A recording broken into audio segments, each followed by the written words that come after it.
It's customer intelligence. It's basically gathering up all this information from your customer, where if you're not in a position in that store, and I don't know of anybody that is, that can be there and actually interview and talk to every single customer, you're leaving it up to basically your store to handle that customer, but you really don't have any idea at that point when they leave what happened, what their feelings were, why they didn't buy, or when they're planning on buying.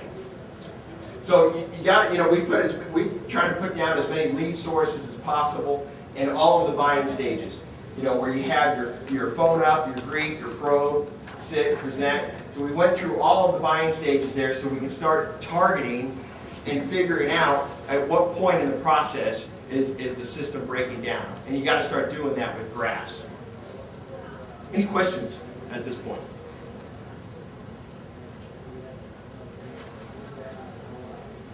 When you're entering the information on a customer, one of the things is if you have an electronic traffic log versus a manual traffic log, at any time you can go back to that log and be able to get information. So when the customer is interested, you're putting in whatever bike they're interested in, you can start tracking that information and be able to go back to it at any time. What kind of a trade-in are they interested in? You basically, then the other thing is you want to be able to do is get data. So if you can identify what the customer has purchased at any time, it's a huge benefit to you in your store. So basically, if you can go back to a traffic log and you can be able to identify, here's the last 5 purchases the customer made at the store, and then you can also track the last 5 times that the customer was followed up in, at your store. Then you start getting some history with that customer where you can find out. Somebody comes in and they came in and 3 months after, and you're trying to figure out, geez, I know they came in before. And you're going to be able to pull up their name and find out, oh, they came in, they were looking at this, it was 3 months ago, it was on a Tuesday at 2:30, and this is what they were interested in, and this is what they said that, at what point they were going to actually purchase, and this is who they came with. Well, it gives you instant information to go back to that customer and then kind of start that relationship, from that point on. It also will impress that customer. If you can go back to that customer and they came in and said, I know you were in here back in March, and you were interested in such and such product, and whatever the case is, you can continue the conversation at that point. They're pretty impressed about the fact that you know that information. That's one of the key reasons why you want to be able to keep that kind of a log. And if you have it in an electronic basis where you can go back to a date and actually be able to punch in a name and pull up a date, you can get that information, you can get it quickly. And here's basically what the area would look like at that point. You would have any the latest outbound phone call made to the customer that was recorded, inbound phone call. If you sent them some kind of a mailer, if you sent them some kind of an email, whatever promotion, whatever the last 5 areas that point of contacts that you had with the customer, it would be logged at that point so that you have that information and it would show up like that. And it's just basically things that a salesman can then at that point go back and be able to touch on that customer. We all have turnover in stores. Now, what happens at that point, this customer's log ends up going with your salesperson, and you don't have any idea of what took place, what happened with the customer, no history at all. In some cases, without a guest registry, you don't even know if they came in other than if they tell you, I came into the store. By having an electronic guest registry, when you have a salesperson that leaves your store, you can actually go back to whatever time period they were at the store and run a report on everybody they talked to. What an excellent way to be able to hand something over to a new salesperson and say, here's 55 people that came into the store. They were Jim's customers, prospects. Call them up, introduce yourself, and let them know that you are the new salesperson here, and get them back into the store at that point. Invite them for whatever, coffee, lunch, whatever the deal is. There is not a store out there that has that ability. If a salesperson comes in and you hand them over 50 or 100 leads and say, these are all qualified people, came into the store, wanting to purchase this bike, this is the latest information that we have on them, and introduce yourself and see if you can continue that process and get them in and actually buy something. Like basically an electronic guest registry, this is what it would look like on a daily basis. You would have, you know how many total leads came in, you point, you look at the date, all the information that we talked about, interested in, what the trade-in was, how far they went along in the buying stage on that day. who the salesperson was, what their address is, and then basically this area here is just letting you know that either calls were made or calls were attempted or a call was completed. The other thing is I highlighted this basically to show you home. If you have a home number, chances are you're not going to get a hold of that customer. You're going to end up just with a call attempt. And then it's just basically a message. What we do is we basically call them up and let them know, we just want to thank you for coming in to such and such Power Sports. It's a customer service follow-up. We'll try you back. Other than a thank you, that's all you're really going to get from that. Versus having an actual mobile number. Anytime you have a mobile number, you're going to be able to capture that customer and you're going to be able to get information from the customer. This is the benefit of having, like what we talked about, when you have that guest registry like this. Because at any time you can print that with phone numbers and be able to go back to whatever point in history you want to and follow up on that customer. You can do it on a monthly basis. Let's follow up on everybody that came in this month that didn't buy. How many people came in this month? Well, if you have a guest registry, you know that you had X amount of people that came in this month and X amount of people purchased. You take those outside and let's just follow up on the other ones, find out what process they're in. You came in a month ago, I know you were interested in a 2005 Kawasaki. I know that you were looking at a trade-in, and then you go back through the actual report. I know that we were able to do this on the trade-in. Are you still in the market? And find out where they're at in that process. Third-party interviewer is a must. That's what we talked about at first. Having somebody else other than in the process actually doing the interview. You're going to gather a lot more information with a third party than you will with the actual person there. Because they're going to give you the info at that point. And you'll see when you actually look at one of our surveys. First thing you want to do is you want to thank them for coming into the store. You got to keep the survey under 10 questions. You don't want to get into a type of process where the customer's on the phone. You got to let them know. This is only going to take 45 seconds of your time. It's a customer service follow-up. We want to thank you for coming into our store, and the management and ownership of this dealership is very interested in making sure that you are well taken care of there. Do you have 45 seconds? Yes. So the first question that we want to do is, basically, were you greeted when you entered the dealership? It's a 1-10 type question that you want to ask.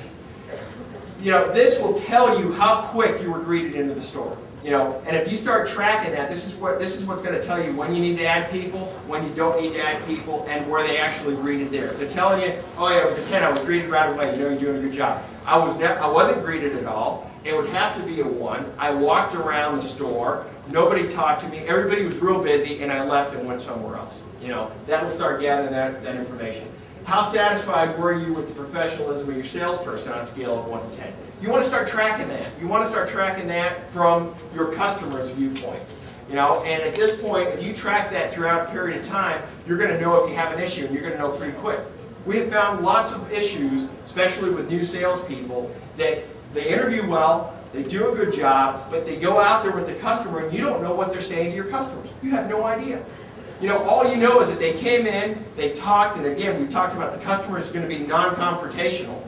So at that point, the customer's not going to look for you, the owner, or the manager. The customer's just going to walk out if they had a bad experience. We have lots of them. Some of them are memorable. One of them I remember in particular was, "Tell me again, ma'am, I'm still hungover. I just got in about 2 hours ago, and I think I'm a little drunk." I mean, that was real, and we interviewed that lady afterwards, and she said, greeted, she gave the store a 10, the professionalism was a 1, and she said she never got to the product knowledge and left. So then at that point we asked, well, what happened? She said, this is what he said. And it was like, wow, okay. So that is a good opportunity right then as a manager to start doing some training. How many times would he have said that to customers, before you figured out you had a problem? You don't know. We've had other ones. Well, everything was fine, but, I just can't buy from him because every time he talked to me, he got in my face, 2 inches away from my face, and they'll tell you things like that. And what it is, it's just great training to be able to sit down and actually analyze what the customer is saying in a non-confrontational way, other than if the guy came in drunk, that could be a problem. So that you can actually sit down with them and say, hey, when you're actually talking to customers, you may want to step back. You probably don't know you're doing this, but you're like right in their face, you know. Or when you're smoking, don't smoke around the customers. Some, you know, don't like that. You need to do that outside. We've had that complaint. Whatever the case is, the other thing is product knowledge. I can always identify who the new salespeople are. You know, and at that point, because what we'll ask is, how satisfied were you with the product knowledge of your salesperson on a scale of 1 to 10? That's a great question to find out, you know. Oh, the salesman was great, he knew everything about the bike, or no, he was trying, but he had to ask a lot of questions and he really couldn't answer this, because most of the customers that come in, they have product knowledge. They have studied that bike. They understand that bike. They have more product knowledge than that new salesperson does, because it's their passion, it's their bike, it's that model, they've read about it, they're going to buy it, and when they come in and they talk to a salesperson, and what they're basically doing at that point is they want to be sold. So they're coming in and they're basically asking some questions about the bike, and if the salesman doesn't give them the right answer or makes up stuff or doesn't know, turns them off. Well, you need to know that, and at that point you need to start doing some training when you find that out and when that's identified.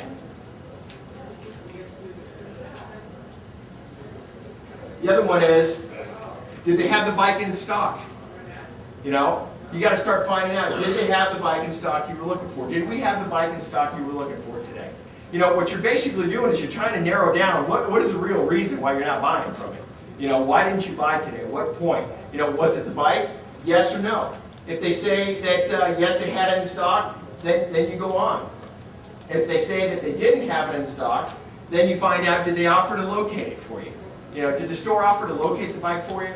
You know, we found cases that the bike was in stock. And what ended up happening is, manager comes in and he says, here's the deal, we're not going to build anymore. We got them in the crates back here, we got this orange one and we got this red one, and when those go away, I'll take out the other ones. But these got to go away, they're the oldest bike. Well, he meant it and he didn't, you know, but the salesman gets out there and says, we just got chewed out, this is it. I don't have a yellow one. You know, and then at the end of the day, the guy leaves and says, that's what, you know, the boss says, this is it. We don't have another one. Well, when you look at that, it says, yeah, I was looking at the red one. I mean, I wanted a red one, and I actually went somewhere else. Well, at that point, the manager has a change of heart, you know, and he says, hey, you know, go ahead and build the red one. Obviously, he didn't want the yellow one, so we need to be able to do that. But that starts giving you that information. The other thing is, it starts telling you what they're looking for. What type of a bike are they looking for at what particular time? You know, and then it can help you as you're ordering. If you find out through certain times of the months, or you know, throughout the year that you need a certain product type, you can start identifying that versus other times by actually analyzing the traffic log. Next question is a simple one. How soon do you plan on purchasing it? You know, well, if it's within 30 days, we consider that a hot prospect. You know, somebody that says, I'm going to buy within 30 days, that's a hot prospect. That's somebody that is really hot. We need to find out what they're, you know, they start giving you, they don't just answer the question, 2 weeks. They say 2 weeks because of this and this and this and this and this. So they're gathering information. That's a question that basically a lot of salespeople don't even ask. When are you planning on purchasing? You know, so you gather that. The next one is real plain and simple. Why didn't you buy when you came into the store? You know, and what you want to know is what's the reason you didn't buy when you came into the store? That will start gathering all kinds of information for you to follow up on. That you can actually start analyzing that customer and figuring out what you need to do, you know, at that point to get that customer back in.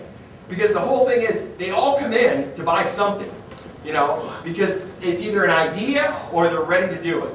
And it's our jobs to make sure that we fulfill that need for them. And if we can answer those questions and find out exactly what they're going to buy and when they're planning on buying it and what they need to do to buy it, at that point, we're going to see the results, which is going to be in the form of a sale. A hot prospect, like with like an electronic traffic log, what we end up doing is we narrow down a hot prospect. And again, that's somebody that's going to buy within 30 days. So when you would log on to a system like that, what you basically have is you can go to a hot prospect report and find out where you're at. And what you have is you have your salesperson's name, when they were entered into the store, when they were contacted, is it a current customer or not a current customer, what they were looking for, and then you go into planning on buying within 2 weeks. This is actually a real one. This customer right here, this happened about 2 weeks ago, I think. What was the, well, there's the actual date. Happened, we actually contacted this customer on 2/3. Kind of a neat story. Guy owns 2 automobile dealerships. Came into this store and looking for that product right there, a silver Bergman. We contacted that customer. This was a Northeast store. We contacted that customer on a cell phone in Florida. And the customer was in Florida, basically had just arrived, has a vacation home there. And we did an interview 24 hours later. The customer at that point said, I'm planning on buying the bike and I'm probably going to end up buying it here and I'm going to go ahead and ship it back up. And throughout the process in the interview, you know, he basically said where he was at, how far he was away, and, you know, there was other comments and notes from it. That particular customer there, that hot prospect, was sent over to the dealership. The dealership contacted the customer on the telephone and basically was able to work out the deal. The customer came back in when he came back to his hometown, purchased the bike, and then let the dealer know. I would have never bought from you had I not received a follow-up call. Because the last thing I was told at the store is, we're far away, far apart, it's not going to happen. And the other interesting thing about it is, what I found out is that the customer actually bumped himself on that phone call because he left the salesperson with a lower figure than what he told us. He basically told the salesperson, and he wanted the process to start, is what it was. He was used to, he had two car dealerships, he was used to playing, he wanted to play the game. It was basically what he said. He goes, I told them, $6 grand or whatever, $6,500. And they said, no way. He goes, I was trying to find the bottom. He goes, and the guy basically said, hey, we can't do it, have a good day. He goes, and I left. So I figured I'd go somewhere else and purchase. And at that point, he came back and he actually purchased. It's like anything else. He threw a figure out. They looked it up and said, can't make any money on that. So, the salesperson said, we just can't do it. Manager said, we can't do it. We're losing money at that point, So if you can get it somewhere else at that point, have a good day, go try to find it, and who's gone.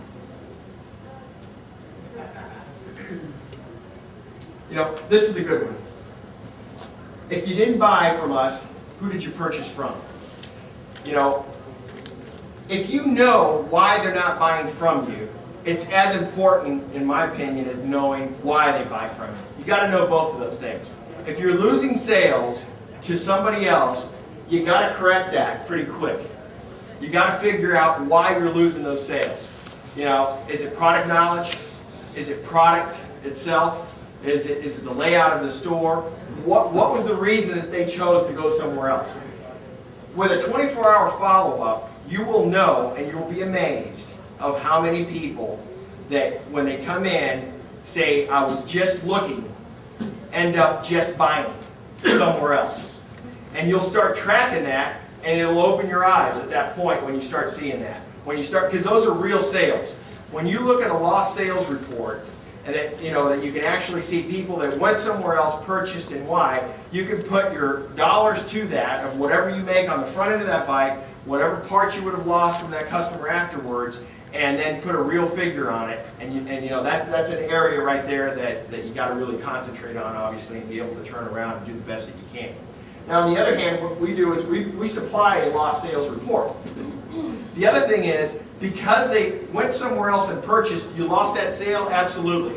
But it's not the end of the world. Because how many people would call back a customer that went somewhere else and purchased? Nobody. They're gone. So you take a lost sales report at that point, and it's an excellent opportunity to tell that customer, and I would do this at a manager level. I would tell, or an owner level. I would tell that customer, I'm sorry that we lost the sale at this point, and wish we could have had your business, and obviously we didn't do what we were supposed to have done, and you went somewhere else. But I'd like to invite you to come in and service the bike with us. Or I'd like to invite you to come into our accessories department. Whatever the case is, we've seen a lot of stores that take that right there, turn a negative into a positive, basically take the customer, bring them in for a service customer, and they know they've gone somewhere else. Because the original store, if it's a price issue, what you're going to find out is if you're losing it because of pure price, a store that just does pure price rarely does good service. They're running them in out. And at that point, they're not going to get the customer's just not going to be taken care of at that point to what they would like to have. If you take care of that customer, then at that point, he will become your customer for the first and the second sale. Yes, sir? Not to interrupt, sir, but we've tried that too, and it's almost like a pot. It's only so deep, you know, they're going to go somewhere else at that point. But if you can get it to a point where you can start building a relationship, the opportunity to be able to sell that customer a bike is there. The other thing is, if the customer is just a bottom line customer, but he'll still service the bike with you and buy accessories from you, you know, you've done more than what you did before ever calling him back. So you got that business, which is very important business anyways. So, you know, you got a percent of it that he's going to buy a bike from you, and obviously the other part of it is maybe he won't if he's just to that point where you can't ever build that relationship. But I don't think you did wrong by following up with him, because you did get some business from him.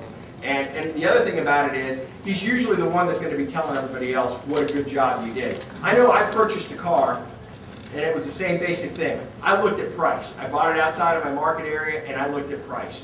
And I wanted the best price, and I got the best price. And you know what? When I went and I called that store up and I asked for the car to be serviced, I said, is it possible that I could come in and basically get it serviced, wait on it, and then within an hour or so, it was like the first maintenance that they had to do to it. It was an oil change, basically. I didn't think it should take the whole day. That, you know what, the store at the price, they said no. They said, just leave it in the morning and we'll call you at 5. And I was like, wow. So I called another store in the area, asked the same question. They said, absolutely. I said, I didn't buy it from you. You know, I just want to tell you. They said, absolutely. Come on in. What time do you want to come in? Well, I'd like to come in at 9. Well, great. Well, you know what? That store right there has sold 3 cars because of that experience. Everybody I talk to, I steer them. I don't care if they're looking at that car or not, you know. You got to go to ABC Pontiac, because I'll tell you what right now, they are great. The service writer so-and-so, he does this, he does that. When I get the customer service stuff that comes back in, I spill it out all 10s. The next car will be from that store. And, you know, and will I work them? Absolutely. We all are. That's just the way it's gonna go, you know. But they're gonna get the business. And if we're far away, if we're a little far, you know, I mean, they're not gonna be too far apart. And you know, I'm going to do everything, and I won't buy it from the other people, because I've got a relationship there too. It's kind of nice to have that service relationship. It's kind of nice to call Frank up. Hey, Frank, how you doing? You know, he acts like he knows me. Maybe he, you know, he makes him feel good. Yeah, hey, how are you? You know, but basically, you know, I have that relationship, and I think it's always a plus, even if you don't get him back for that next car. So, any other questions? That was a good one.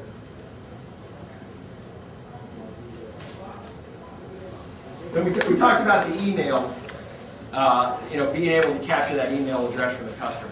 You know, it's just a great way to be able to market to them. On your lost sales, basically, this is a lost sale. We changed the name to protect the innocent, and it gives you all the information. The customer will tell you. Purchased from such and such motors, $500 less. The customer says he has purchased several times from your dealership, and says he's always gotten good service from there. Lately, things have changed for the worse. The customer says he has had it at least 8 times. He's had to call at least 8 times before he got to speak with a salesperson. The customer says he has never received such poor service from your dealership. Wouldn't you want to know that? You know? You'd want to know that right away. You'd want to be able to call. Now, what happened here is you lost the sale to him. He was a good customer, came in a lot of times, and now he had a bad experience. You know, that happened 24 hours after they left your store. Because other than that, we wouldn't know it. We follow up 24 hours afterwards. 24 hours after he left that store, he went to another store and purchased, and he started a new relationship because things went south. You'd want to know that right away. You'd want to be able to call them up and find out what happened. You'd want to talk to the salesperson. You know, next one. Customer stated that the salesman was supposed to call him back and never did. Customer also said that he called the sales rep twice, but about the bike, and was told that he would give a call back. Basically, the salesperson never called him back. He went somewhere else and purchased it. That's one of the most common things that I hear, you know, evaluating reports. No follow-up, 0. You know, the person calls up, nobody calls them back. You know, that's one of the key things out there. And obviously, that's a training opportunity. You know, that's one where the next Saturday meeting you have, you talk about that, where you list it and you put it out there, and you basically tell Superstar Steve, salesperson, you know, and Joe, hey, you lost money, I lost money. We all lost a good customer today. So, you know, this was a sale. The same thing that happens is if you find out that, you know, this is the stage that they were at. They were at a 6. That was a phone up. You know, they called up on the phone, so you got to start doing some training. If you find out that they're calling you on the phone and they're being interviewed afterwards, then you got to start doing some training there to be able to handle that phone up. You know, you got to be able to know how to get them back into that store in a way that they'll actually purchase from you. Any questions on this report? We used to be told that was a loaded question when they call for a price. If you don't give them the absolute lowest on their survey that they're making, you lose the sale. See, what you have to be able to do, if you don't give them a price at all, they're going to go. So you got to be able to get them to a point where actually the sale has to start at that point. You know, where the salesperson taking the call, without giving them a price necessarily, you know, they got to let them know that, hey, when you come over here and we can sit down, you know, here's what the MSRP is, but here's what, you know, about what we're selling them for. I got to know exactly which one you're looking for because there's a lot of variables out there. We're not going to be beat, you know, and it's hard for me to give you a price. I can basically give you a ballpark price on this bike, but, you know, whatever the case is, really they have to be trained on being able to sell. I have a store that sells over 3,000 bikes a year and has very little floor traffic. They're in the middle of nowhere, and they basically have a warehouse, and most of it is done on the telephone. And basically most of it is done on the price point. So they advertise price all over the place. But their people are basically taught when they call in to be able to get them down there. And I think it's a type of way where you have to skirt the question, you know, and you have to have some kind of a format set up on depending on what the bike is. If you give them the absolute lowest, they're going to find somebody else with the absolute lowest, you know, and they're going to try to work you. You know, you're giving them 6,500, you've got 6 in it, and they're going to tell you they can get it for 55, you know, where they can. Obviously, the key is you got to be able to get them into the store.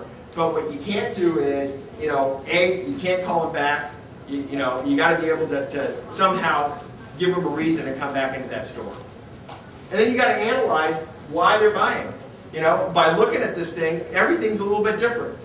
You got to be able to find out, you know, was it price? Was it that he didn't get called back? Is it a bike that can be bought anywhere else? You know, is it one that you could offer a price on? You know, those are the kind of things you got to analyze there. But you'll see in a minute where, you know, you got analyzing your guest log summary. How many people know right now how many first-time guests you have? Unless you have some kind of an electronic traffic log, you don't know. Why is that important? Well, you want to know how many people came in for the first time. You know, you want to know how much new business is coming into your store. And you also want to know what brought them into the store. That's where you analyze a first-time guest, a return guest at any given day, so that you can find out, on a first-time guest, what brought you into the store? Oh, it was a referral, it was the ad you ran, it was this, it was that, it was the event that took place, and you can start gathering that information. So you know that was good. You know, so today, or for this month, I had 483 first-time guests, you know, that actually came into the store. I must have had a promotion. Something happened there that was very successful. Next thing is you want to find out your return guests, obviously with a total. And then I don't know how many people in here have quota systems, but as you're running quotas, you can kind of find out where they're at on the quota system. If you gotta have 5 greets a day, you want to know at the end of the month, did that happen? You know, when you're actually putting that together. And then, you know, obviously missing numbers, so you can find out when you're logging them in, how many numbers you're getting, how many bad numbers, and how many completed calls at that point. So this kind of helps you on a daily basis to analyze the guest log by each salesperson. Are they hitting the quota? Are they hitting first-time guests? Are you able to complete the calls or giving you good numbers? So then you start analyzing your first-time visitor summary. You know, so at any particular time, what you want to do is you want to know where did they get to on that first visit. Here's some good information. You know, how far did they get in the process on the first time they came into your store at any particular time? You know, this is what we have found out, you know, by basically looking at all the data that we've had so far with the stores that are using this system. 22.6% of the people get to basically agree on the first visit. You know, 10% on a probe, then it goes down to 6.4 on a sit, 14.7 get presented the product, 8.4 actually go to the desk, 8.5 get written up, 5.9 close, 4.3 get turned over, and basically 18.7 deliveries. Well, what you can start doing with something like that is, if you know on your particular store, as you're gathering your data, that 18.7% of the people that come into the store are going to buy, you know, on the first time, you can kind of start figuring out when you're looking at how many customers are coming in, how many first-time customers, how many sales you should be getting, you know, when you're starting to analyze that data. And then if you find out that a lot of it is stopping here on the first visit, then you know you got to train your salespeople to get them beyond just a great probe. If most of your numbers are up here and these are down here, then what you got to do is you got to reverse it to a point where you get that process moving. You can have a great salesperson that's very personable, talks to the customer, says all the right things, doesn't ask for the business. You know, basically doesn't say, you know, get to the point where, hey, I presented the bike, now can we sit at the desk and do some business? They just don't. They say, well, let me know if I can help you. And the customer says, okay. Customer got a lot of great information, and then they go to the next store, and at that store they run into a salesperson. You know, and it's like the salesperson's going in, and he's doing the greet and the probe and the sit-on, and he knows this guy's ready. You know, and at that point, they're doing business. He's finding out, let's go ahead and put this thing together, and they start writing. And then we find out 24 hours later, you do, when you follow up, you lost a sale. Why'd you lose a sale? You know, you go to the salesperson, and he says, hey, we had a great relationship. He's buying within a month. He told me. You know, this is what he's interested in, and, you know, I don't understand. Well, he went to your competitor, and he purchased, because we just didn't get to the point where we actually asked for the business.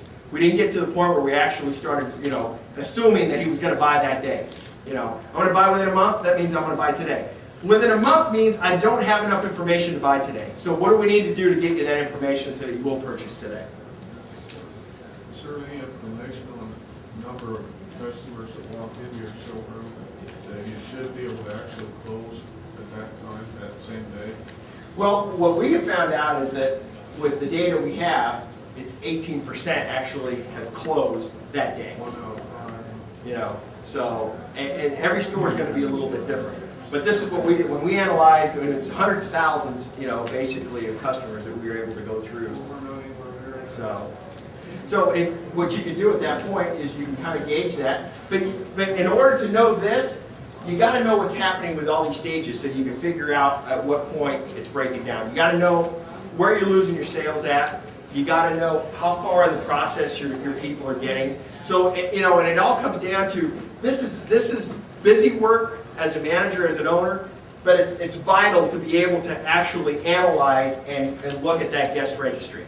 You know, because at that point, that's been the biggest value in managing the sales force. I oversee a lot of dealership sales departments. And having the sales managers every day sit down with their teams, their salespeople. Jose mentioned it. One of the biggest reasons we found that we never sold a unit is that we never asked the customer to buy. That was number one. Number two was, as you can see on that chart, so we did a horrible job building value in the product and building value in the dealership.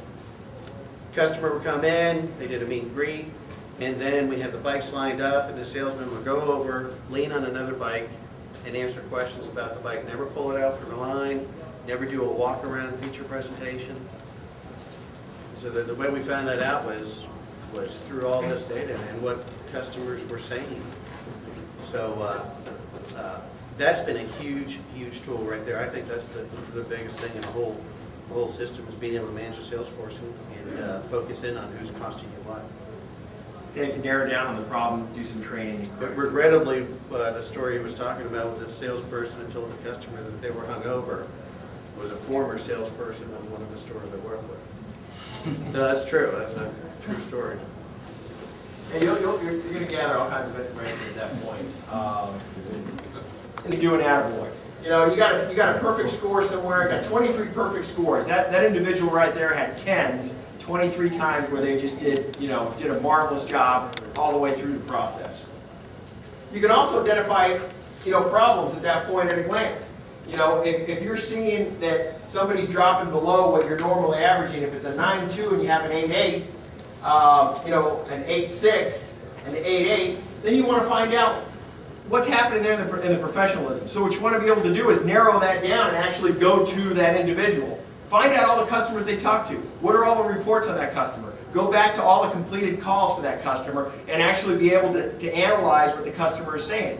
You know, this is what he said about the salesperson, this is where the product knowledge lacks, and then you can be able to train. And it's just basically looking at it, analyzing it, fixing it, and training on it.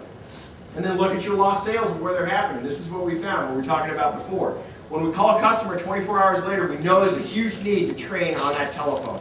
Because 25.6% of the customers go somewhere 24 hours after they called, they purchased. 14% are at a greet. So you know that 14% of the customers at that point, with the data that we have, went somewhere else 24 hours later. 11% probe, 5.1. Another area here is 14.5% of the customers got to the point where they got the product presented, but they didn't go anywhere else and somebody else sold them, like what we were talking about. 8.6 are lost, a lot less, when they get to the point of the desk. You know, you have a better chance at that point, where that basically says if you can get them to sit down on the desk and write the deal, you know, you have a lot better chance at that point of retaining that customer. You know, and, you know, then the rest of it, on delivery, 0.0% are lost, on a turnover, close. Obviously, you're going to have issues, you know, if there's a problem, you couldn't get them financed, whatever the case is. So if you analyze that for your particular store, that's, again, like what Peter was saying, an opportunity to be able to, you know, narrow down where your deficiencies are, train on it, and correct it. And then basically, that's all on your pre-sales. So everything that we talked about is just people that come in through your door, people that come in and want to purchase something. You know, the next step is you need to be able to follow up on your sold customers. It's basically the same process as what we talked about.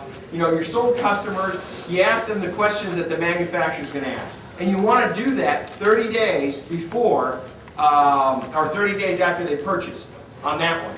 So you do a follow-up 30 days afterwards, because what's going to happen is the manufacturer normally 45 days sends a survey. How many people in here would want to be able to contact that customer 30 days afterwards and be able to fix a problem? We all would. Because what happens is it's always something small. Everything went great. They went to your parts department. They ordered decals for their ATV. They didn't get ordered. At that point, the customer didn't get the decals. When they came in 3 times, all of a sudden, a good process ends up giving you a poor score.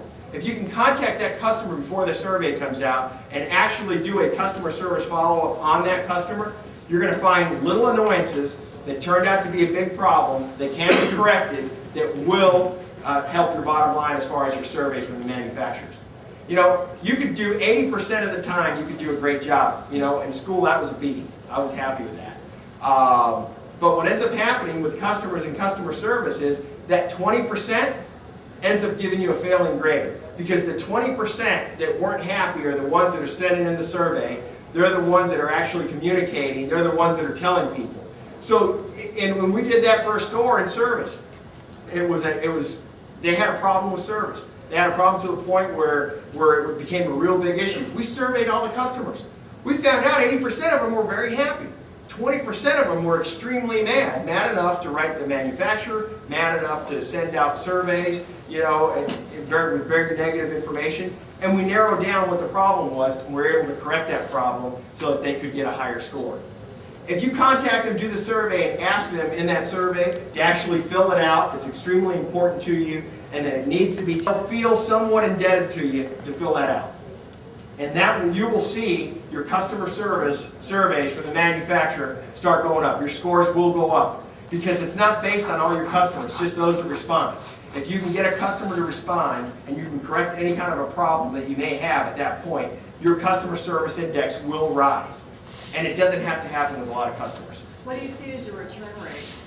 As far as reaching them? As far as surveys actually Really? Yes. If you any other way, it's going to be very low. I would think under 10. No. 50% of the customers, what you got to be able to do is you got to be able to have, what we were talking about earlier, is cell phone is key.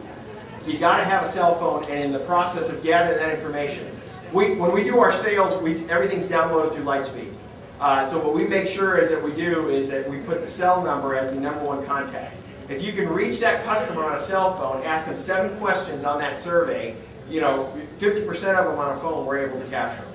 And that will impact your customer service.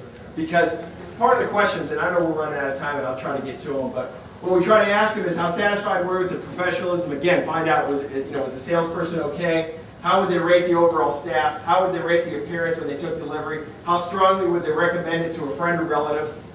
We're trying to find out questions, trends, see if there's an issue there 30 days after the purchase. We let them know that the manufacturer's sending out a survey, and it's very important to you that they get a 10. And you got to tell them that. Please fill that out. And if at any time you can't give us a 10, call me personally, and I'll take care of whatever the situation is. And then basically at that point we gather an email address, because email addresses, as we talked about earlier, they're key. And the same thing with service. Service customers, you need to do 24-hour follow-up with them. Again, telephone, again, cell phones. You need to find out what issues. We had a store that was getting nailed on one question. Was the bike delivered clean? Well, in this particular customer base, this is the Harley-Davidson store, the customer's opinion of washed and clean was different than what the managers and the people that worked in the store was. So what ended up happening is it kept coming back that no, it was not, no, it was not, no, it was not. They were getting nailed. That was a big deal for Harley-Davidson, when they get their survey back on that bike. Well, when you talk to the service manager, service people, their comment was, these people are too fanatical, the bike was clean, I don't understand it, don't ask that question. Well, that's not the right way to go. The right way to go is, obviously, they expect more than what you're giving them, so you got to figure out and talk to the customer, what is it that you're expecting so that we can deliver, and that we can get a good score there. And, and those are the kind of things that you're going to find out in your service department by being able to contact that customer. We had an interesting situation with it was a BMW Yamaha store.